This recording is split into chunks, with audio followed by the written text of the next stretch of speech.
आप ये कहते हैं इनर फीलिंग आए उसके मुताबिक उसको आईडी कार्ड जारी कर दे, लेकिन उससे पहले एक मेडिकल बोर्ड बैठे, वो मेडिकल बोर्ड डिसाइड करे कि क्या ये वाकई ही इस काबिल है। उस एक्ट में लिखा था कि प्रॉपर्टी उसको कौन सी मिलेगी, बिल्कुल ठीक, वो मिलेगी जिसका उसने जेंडर तब्दील कराया होगा। तो हर शहरी का लफ्ज़ इस्तेमाल किया कि उसके लिए सारे राइट मौजूद है। जब मेडिकल बोर्ड परमिशन दे दे, मुफ्ती साहब परमिशन दे दे तो कर देगी। गैर शरी थी, उन्हें उसको नल इनवाइट कर दिया। एक्ट मौजूद है, जो ख्वाजा असरा हैं उनके सबके राइट मौजूद है, उसमें ऐसी कोई बात है। रूल्स होते हैं वो हमेशा जो मेन एक्ट उसके ताबे होते हैं, कोई पावर नहीं दी, सिर्फ नादरा की डेफिनेशन दी है आपने, जबकि सारा क्राइटेरिया सारा तरीकाकार आपको एक्ट में ये दर्ज करना था। नादरा को कोई भी क्लर्क जुटे और किसी भी शख्स की दरख्वास्त को हाथ में पकड़े और उसको औरत से मर्द और मर्द से औरत बना दे, यही तसादम और यही एक ख़तरनाक कानून था। अस्सलाम वालेकुम नाज़रीन, आप देख रहे हैं NPG मीडिया और मेरा नाम है यासर शमून। लाहौर हाई कोर्ट में इस वक्त मौजूद हूँ और 2018 में एक एक्ट बनता है, ट्रांसजेंडर एक्ट, जिसमें बहुत से एतराज़ात उठते हैं। उसमें बहुत सारे एतराज़ात इस बायस उठते हैं कि एक तासुर पाया जाता है कि गेज़ ज़्यादा पैदा हो जाएंगे, और उससे भी ज़्यादा ख़तरनाक बात यह थी कि बहुत सारे मर्दों ने अपना जेंडर तब्दील कराना शुरू कर दिया था और बहुत सारी ख़वातीन ने भी अपना जेंडर अपनी मर्ज़ी के मुताबिक चेंज कराना शुरू कर दिया था। मकासद जायदाद का हासूल था। अब जो नानी है जिसकी करोड़ों रुपए की जायदाद है और उसको जब उसके नवासे मजबूर कर रहे थे कि जनाब आप अपना जेंडर चेंज करवा लें, तो जाहिर है कि अगर वो मर्द अपने आप को साबित कर देती हैं तो उनकी जायदाद में शरअ तनासुब वैसे ही कानूनी तौर के ऊपर बढ़ जाती है। नाज़रीन, जब ये एक्ट बन जाता है, गवर्नमेंट एक्ट बना लेती है, पाकिस्तान तहरीक इंसाफ की गवर्नमेंट होती है, तो वहाँ पर एक वकील साहब चैलेंज करते हैं इस केस को वफाकी शरई अदालत के अंदर, जो हाई कोर्ट से अबतर होती है और सुप्रीम कोर्ट से नीचे गिनी जाती है, लेकिन एक सुपीरियर और एक बड़ी अदालत गिनी जाती है। और वैसे भी बाकायदा तौर पे आईन पाकिस्तान में ये लिख रखा गया है कि कोई भी ऐसा कानून बिल्कुल नाफुजुल अमल नहीं होगा और बिल्कुल नहीं बनाया जाएगा जो कुरान पाक के मुतसादम होगा, यानी जो सुन्नत रसूल खुदा के भी मुतसादम होगा। इस कवानीन में बहुत सारी ऐसी चीज़ें पाई जा रही थी, यानी कि मर्द हजरात खवातीन बन सकते थे और खवातीन हजरात मर्द बन सकते थे, ये प्री ले करके कि मैं मर्द हूँ लेकिन मेरे अंदर बहुत सारी आदात खवातीन की हैं, और खवातीन ये प्री ले सकती थी कि मैं दर हकीकत हूँ तो औरत, लेकिन मेरे अंदर मैं महसूस करती हूँ कि एक मर्द छुपा हुआ है। तो इस एक्ट के पास होने के बाद जब चैलेंज हुआ तो चौधरी मुदस्सर साहब ने इस केस को बाकायदा तौर के ऊपर जीत लिया। एडवोकेट चौधरी मुदस्सर बड़े बड़े मुकदमात को जीते हुए एडवोकेट हैं, जैसे कि AQ खान का मुकदमा, जैसे कि मरियम का मुकदमा एक ख़तरनाक तरीन मुकदमा था, और फिर बहुत से लातदाद ऐसे मुकदमा जिसमें मुजरमान को मुलजमान को कैफरे किरदार तक मुझे चौधरी साहब हम आपको आज के प्रोग्राम में खुशामदीद कहते हैं। जी शुक्रिया, बहुत शुक्रिया। चौधरी साहब, ये कारनामा किया आपने सर, क्या हो गया, ये कैसे कर लिया? ये तो बेसिकली बड़ा मतसादम था अपना इस्लामी रवायात के भी और हमारे माशरे के भी।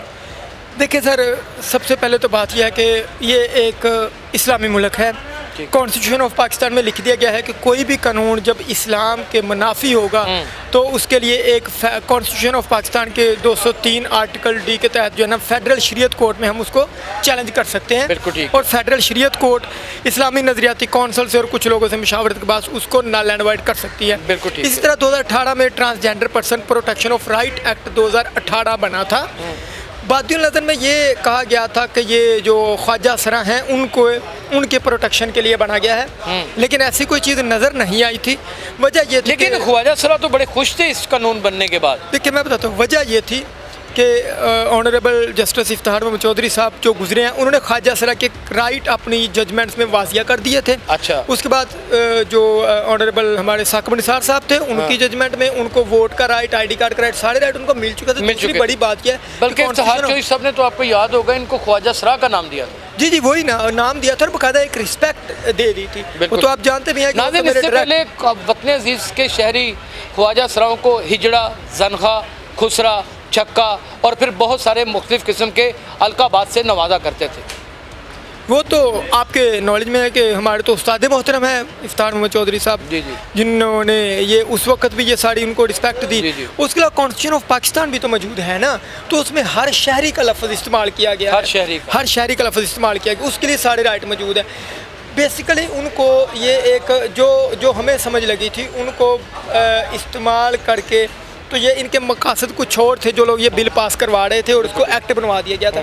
जब एक्ट बन गया था तो हमें नज़र आया कि इसमें कुछ ये शिक्के जो है वो गैर इस्लामी है, यानी कि इस्लाम और कुरान के मुनाफी हैं। बिल्कुल ठीक। जिसकी बाबत हम फेडरल शरीयत कोर्ट में पिटिशन लेके जाते हैं और उस पिटिशन में इस्लामी नज़रियाती council, attorney general of Pakistan और तमाम जितने भी अदारे हैं, नादरा को भी सुना गया।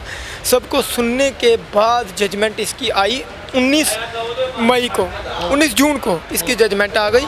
तो जजमेंट में ये चीज़ें बिल्कुल क्लियर कर दी गई कि आपकी पिटिशन में जो ये बातें थी ये बिल्कुल ठीक थी कि कोई भी मर्द अपने आप को अपना जेंडर तब्दील करवा सकता है। बिल्कुल ठीक। तो उसके अलावा ये भी था कि उसमें उस एक्ट में लिखा था कि प्रॉपर्टी उसको कौन सी मिलेगी।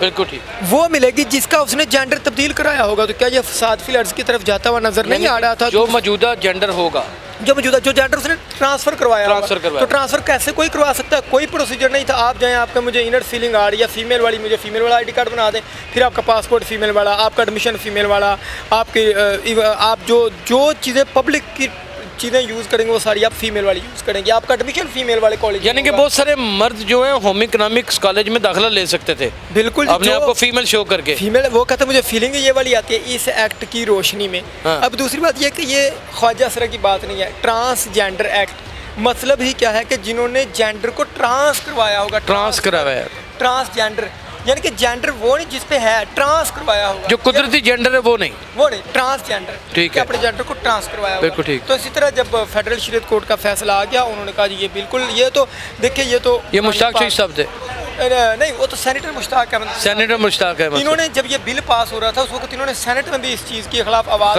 उठाई थी। उन्होंने कहा था कि ठीक है आप ये कहते हैं इनर फीलिंग आए उसके मुताबिक उसको आईडी कार्ड जारी कर दे, लेकिन उससे पहले एक मेडिकल बोर्ड बैठे, वो मेडिकल बोर्ड डिसाइड करे कि क्या ये वाकई ही इस काबिल है। लेकिन वो भी उनकी बात नहीं। लेकिन जो सब यहाँ पे एक सवाल उठता है और ये सवाल करना हक बनता है। आप समझ लीजिए कि मैं तमाम ख्वाजा सराओं की तर्जमानी कर रहा हूँ।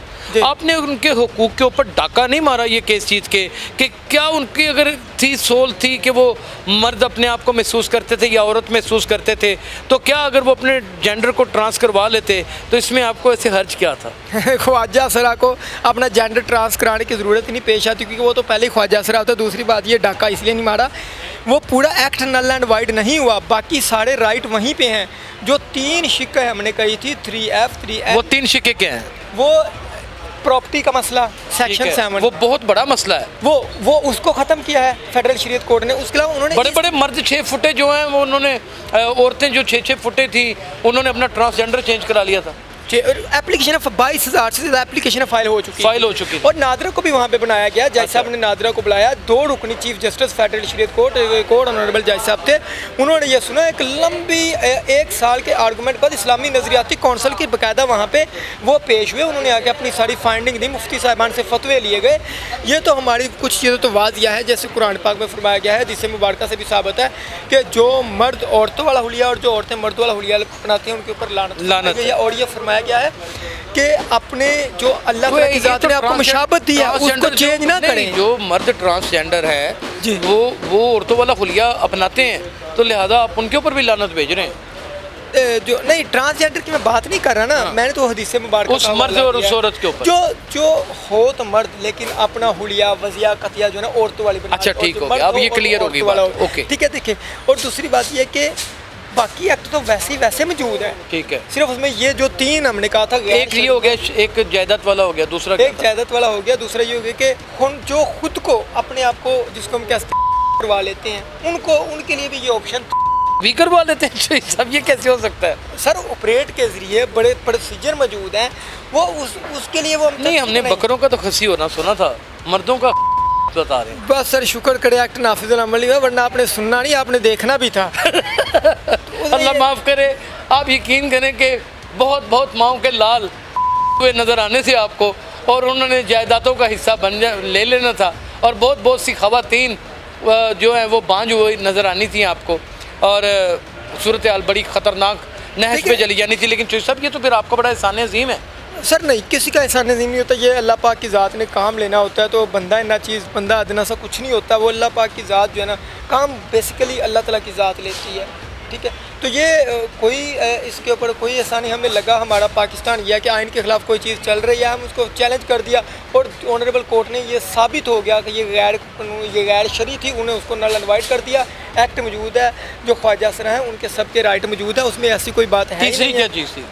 ये सर इसमें सारी चीज़ें इसमें कवर हो जाती है। जब एक मैंने मेनली बता दिया कि जब एक बंदा अपना एक तो जायदाद का हो गया ना, जायदाद का एक ये जेंडर तब्दील कराना हाँ, होगा कि कोई बंदा अपनी जायदाद, हमने उसमें एक सजेशन पुट की थी कि आप ऐसा करें मेडिकल बोर्ड बनाएं, अच्छा, उसमें साइकेट्रिस्ट डाल लें, उसमें सीनियर सर्जन डाल लें, उसमें जैसे हम मुफ्ती डाल लें, में भी हो रहा है, जैसे हम मुल्क में भी हो रहा है, इंडिया में है, लेकिन वहाँ पे तकरीबन 1 साल के प्रोसीजर के बाद जब कहीं इस नतीजे पे पहुँचते हैं। ठीक है, जैसे हमने कहा था कि वो आप मेडिकल बोर्ड बना दें, मेडिकल बोर्ड के अंदर ये 4 मुफ्ती साहिबान को उसके अंदर डालें, अगर वो 5 अप्रूवल दे दें तो उसकी जेंडर तब्दील कर दें।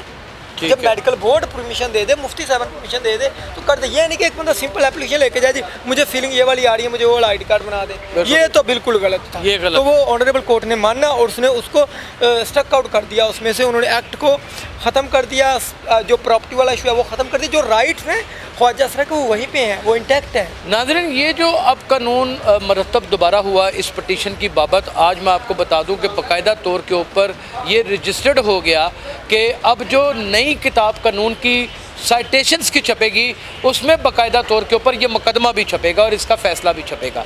यानी कि ये कामयाब जीत है, लेकिन जिसे ख्वाजा असरा किसी मातम से कम नहीं समझ रहे। उनकी समझ में ये बात नहीं आ रही कि वो कुदरती तौर के ऊपर ख्वाजा असरा है, लेकिन वो लालची लोग, वो दरिंदा सिफ्त लोग जो अपनी बहनों की जायदादों को गज़ब करना चाहते हैं, जो बहनें अपने भाइयों की जायदादों के ऊपर काबज़ होना चाहते हैं, जो नफ़रतों का बीज बोकर अपने वालिदैन को दिन दहाड़े मार देते हैं, कत्ल कर देते हैं, उनको बाकायदा रोड के ऊपर ओल्ड हाउसेस में फेंक आते हैं। आप यकीन जानिए उनके लिए तो ये एक बड़ा तवाना रास्ता था जायदाद हासिल करने का। उसके ऊपर जो रोक लगाई गई है उसका सारा सेरा चौधरी मुदस्सिर साहब को जाता है। इसके हमारे साथ एक मुद्दई भी हैं, उनका भी हम इसमें वर्डिक्ट ले लेते हैं। नाज़रीन, ये हैं वो राना नुमान अशरफ जो पटिशनर थे ट्रांसजेंडर एक्ट के, यानी इन शिकों के ख़िलाफ़, और अब वो केस जीत चुके हैं, यानी कि मुद्दई भी ये थे। तो राना साहब, ये तो पाकिस्तान है, यहाँ से हाई कोर्ट से आप जीत गए हैं, सुप्रीम कोर्ट अगले चले जाएंगे, क्या करेंगे? नहीं, सबसे पहले तो बड़ी मेहरबानी आपकी। दूसरा मैं एक चीज़ आपको क्लियर कर लूँ, सबसे पहले जो मेरी वकला की टीम है जो इसको पहले दिन से लेके चली है, सबसे पहले तो ये हिस्टोरिकल क्रेडिट उनको जाता है कि एक लैंडमार्क जजमेंट के तौर पे ये चीज़ रिपोर्ट हुई है जो कि अन इस्लामिक एक चीज़ थी, तो उसको जनरल एंड वाइड करवाया। दूसरा जो आपका क्वेश्चन है कि वो हाई कोर्ट से चले गए, तो नहीं, ये फेडरल शरीयत कोर्ट जिसे उर्फ़े आम है वो फ़ाक़ी शरीय अदालत कहा जाता है, ये केस वहाँ पर था। और इसके बाद जो भी कोई मुतासरा अफरीक है जो समझता है कि उनके हक़ में फ़ैसला नहीं हुआ तो फिर वो ऊपर जा सकते हैं, ज़ाहिर बात है उन्होंने उनको रास्ता दिया होगा, अपील कर सकते हैं। और अगर आप जाएंगे फिर अपील के? नहीं, मैं नहीं जी, चूँकि मेरे तो ये फेवर में फ़ैसला हुआ है, बल्कि मैं इसलिए एक वर्ड यूज़ किया है। और ये आपके चैनल के तवज्जो से मैं एक चीज़ अर्ज़ कर दूं कि 108 सफ़हात पे जो 3 रुकनी बेंच ने फ़ैसला तहरीर किया है, ये हर शहरी को पढ़ना चाहिए और इस कदर शानदार फ़ैसला है। और एक चीज़, अब वो अगर पॉलिटिकल एंगल में भी इसको देखा जाए तो मैं लेके जाना नहीं चाह रहा, लेकिन वो जो रियासत मदीना के दावेदार थे वो रियासत मदीना बनाने आए थे 2018 में, ना सिर्फ उन्होंने गैर इस्लामिक एक्ट पास किया और उसके बाद एक मज़े की बात है उसको तो चलो वफाकी शरीय अदालत ने गैर इस्लामिक डिक्लेयर किया ही किया। अच्छा, उसके बाद ये रुके नहीं है, नहले पे दहला वो रुका नहीं है गवर्नमेंट का। 2020 में उस एक्ट के बाद रूल बना दिए गए उस रियासत मदीना वालों ने, और रूल में चूँकि बतौर ला के तालिब इल्म और जो मेरी वकला से कंसल्टेशन हुई तो उन्होंने भी ये कहा कि जो रूल्स होते हैं वो हमेशा जो मेन एक्ट है उसके ताबे होते हैं। बिल्कुल, यहाँ पे रियासत मदीना वाले इतनी जल्दी में थे कि उन्होंने जो रूल्स हैं उनमें इख्तियारात एक्ट के डाल दिए, यानी कि जो सिरे से एक तो जो मेन एक्ट है वो गैर शरई है, अन इस्लामिक है, और फिर जो एक्ट है उसमें आके उन्होंने जो है वो उसकी जो मेन एक्ट की जो प्रोविजन है उसको जो है ना ओवर रूल किया। तो ये एक बड़ी आपको बताने का मकसद है, सिर्फ 2 चीज़ें उस रूल में जो मैं हाईलाइटेड करवाना चाहूँगा आपको, और वो बड़ी मज़े की चीज़ें थी कि एक्ट में कोई पावर नहीं दी, सिर्फ नादरा की डेफिनेशन दी आपने, जबकि सारा क्राइटेरिया, सारा तरीकाकार आपको एक्ट में ये दर्ज करना था। लेजिस्लेचर ने, ये लेजिस्लेचर का काम था ये कि उन्होंने उसके तमाम फंक्शन, तमाम रोल, तमाम इख्तियारात को। अब उन्होंने क्या किया कि वो जिसे कहते हैं बहुत जल्दी में उन्होंने रूल्स में आके नादरा को इख्तियार दे दी जो कि गैर आईनी थे बिल्कुल। यानी कि नादरा को कोई भी क्लर्क उठे और किसी भी शख्स की दरख्वास्त को हाथ में पकड़े और उसको औरत से मर्द और मर्द से औरत बना दे, यही तसादम और यही एक ख़तरनाक कानून था। और ये बल्कि एक्ट के अंडर वो पास होने वाली रूलिंग्स थी जिसका बड़ा भरपूर फ़ायदा उठाया जाने लगा था। अच्छा, अब बड़े सरापा एहतजाज हैं ट्रांसजेंडर, वो बड़े गुस्से में भी हैं, इनको क्या मसला है? ये तो देखिए वो सरापा एहतजाज है, मेरा नहीं ख्याल उनको किसी किस्म का भी कोई एतराज़ होना चाहिए, क्योंकि एतराज़ वाली बात तो है ही नहीं इसमें। मैंने बताया कि एक्ट वैसे का वैसे इंटैक्ट है, सिर्फ जो गैर आइनी शिक्के थी उनको ख़त्म किया। अब नाज़रीन इसमें एक और भी फैक्टर है जो चौधरी साहब ने आपको बयान नहीं किया, उसको बयान करते हुए प्रोग्राम को समअप की जानिब लेके जाएंगे। आपको मैं बता दूं कि अनएम्प्लॉयमेंट होने की वजह से वतन अजीज़ पाकिस्तान में बहुत से मर्द हजरात अपना जेंडर तब्दील करवा के सड़कों के ऊपर बाकायदा तौर पर भीख मांगा करते थे, बदकारी का काम शुरू कर दिया गया था और बाकायदा तौर के ऊपर ये एक माफिया बन चुका था। और इनके गुरु हजरात भी होते हैं और इनके बड़े बड़े घर भी होते हैं और रोज़ाना 15-15 हज़ार 20-20 हज़ार का इलाका इन्होंने तकसीम कर रखा होता है और कुछ घंटों के लिए छाँव में निकलते हैं, भीख मांगते हैं, अपना बदकारी का काम करते हैं और 25-25 30-30 हज़ार रुपया रोज़ाना की बेस के ऊपर कमाते हैं। और ये तमाम तहफ़्फ़ुज़ फराहम करने वाले इदारों को भी पता है और इसी कानून की आड़ में ये इतना कुछ बदल चुका था कि लोगों के पास शनाख्ती कार्ड भी मौजूद था, वो मर्द से औरत अपने आप को कहलवा रहा था या ट्रांसजेंडर कहलवा रहा था और इससे बदअमनी भी माशरे में पैदा हो रही थी। चौधरी साहब ने ये मुकदमा जीत के ना सिर्फ वतन अजीज़ पाकिस्तान की मर्द और ख़वातीन के ऊपर एहसान किया है बल्कि एक कानून को सही रास्ता भी दिखाया। अपना बहुत ख्याल रखिएगा। अल्लाह हाफ़िज़।